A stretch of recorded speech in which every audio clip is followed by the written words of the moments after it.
Good morning and welcome to another weekly devotional here at Calvary Baptist Church. Thank you for joining me this week and thank you for sticking with us on our study through the Beatitudes. So, if you remember from the past couple weeks, we've been in Matthew chapter 5 looking at Jesus' words on the Sermon on the Mount when he gives us the Beatitudes. And when he gives his audience and his disciples these things of what a believer's life should look like. What your life should look like if you're going to follow him, if you're going to put your faith into him. And so if you remember from last week, we talked about verse 4 where it says, "Bless those who are mourned, for they will be comforted." And we talked about how that yes, Jesus is talking about mourning those who have passed away, and we're mourning their death because we miss them and we're grieved that they're gone. But more importantly, he's talking about the mourning of our sin, the grieving of our sin that's in our lives, and realizing how sinful that is and how much that separates us from God, and that's pushing us to do something about it and to turn away from those sins and to run towards God. And so this week, we're going to look at verse 5, where it says, "Blessed are the humble, for they will inherit the earth." And so for us to fully understand this verse, we have to look at that word humble. That's the Holman Christian Standard Version that uses the word humble. Other versions may use the word gentle or meek. And in our language, in 21st century America, we may think of, we don't want to be meek. We don't want to be, we don't want to be gentle. We want to be strong. And those words kind of have a negative connotation with them. But what you got to understand is that what Jesus is saying here and what Matthew, the writer, was saying here is not necessarily a weakness, but it is displaying God's power and strength under his control. And so what that means, when it means to be humble, to be gentle, to be meek, is that giving up our own desires, our own passions, and surrendering ourselves to the full will of God. Being willing and being ready to give up everything that we want, everything we desire, so that we can follow God more closely.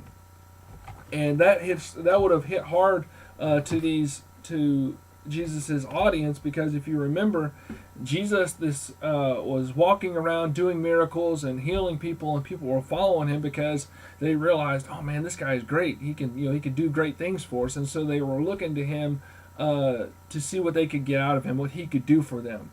And so when we get to chapter 5, he turns around and then he tells them that this is what it really means to follow me. If you truly want to follow me, if you want to call yourself a disciple of God, a disciple of Jesus, then this is what it really means. And it means that you need to deny yourself and look towards me and glorify me with your life and be ready to give up everything in your life. So what Jesus is saying here, and that what he's calling his audience to do and calling us to do, is calling us to get out of the way. Calling us to get out of the way so that he can work and he can do, and so that the Father can use us however he pleases, so that the Father's will can be done and not our own. And so what Jesus is also telling his followers here is that they need to be willing to endure suffering, to be persecuted for their faith in Jesus Christ. And so what else that also means is that when we're willing to be persecuted, when we're willing to have people tear us down because of our faith in Jesus Christ, that we don't need to go seek revenge. We don't need to go seek to repay their evil with evil. Jesus is calling us here to love our persecutors, to love those who hate us, to love those who bring suffering on us.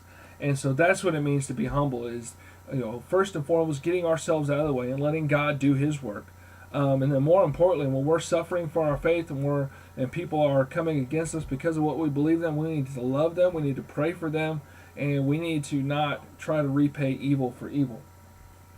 And so the second part of that verse, where it says they will inherit the earth, what Jesus is talking about here is that those who are seeking out material gain and pleasure and wanting all of these things like money and riches now, when their pride is their main concern, and when their wants and they're out to get theirs, Jesus is saying here is that they're going to get their full reward. They're going to get their treasures and pleasure here on earth. Okay, but those who are humble and those who are seeking God first may have to give up things here on this earth, But when God recreates the earth, whenever He recreates the new heavens and new earth, like it says in Revelation chapter 21, verse 1 and 2, that we are going to receive the full possession. We are going to receive riches and glory and have full possession of this earth and be able to enjoy it the way God had intended to. Now, I don't know exactly what all that means, what all those riches and rewards are going to look like, but we are promised that it's going to be better than what we have here now. And so just imagine the best things in your life, whatever that is, whether that's your family or your home or your meals that you eat or going to school or whatever it is. Imagine how much you enjoy those things now, and just picture that it's going to be even greater than that whenever Jesus comes back and He restores the relationship that was lost in the garden. And so my challenge to you this week is that when you're going throughout your life, look out for ways for you can be humble, where you can say, God, I want to give up myself. I want more of you and less of me, and so that you can be glorified and your will can be done and not my own. Because when you have that attitude, that it means you are a disciple of Christ, when you are truly wanting God to be glorified rather than yourself. So if you stay with us next week, we're going to still be in chapter 5 of Matthew, and we're going to be in verse 6. And we're going to talk about those who hunger and thirst for righteousness, for they will be lifted. So thank you for joining me this week, and we'll see you next time.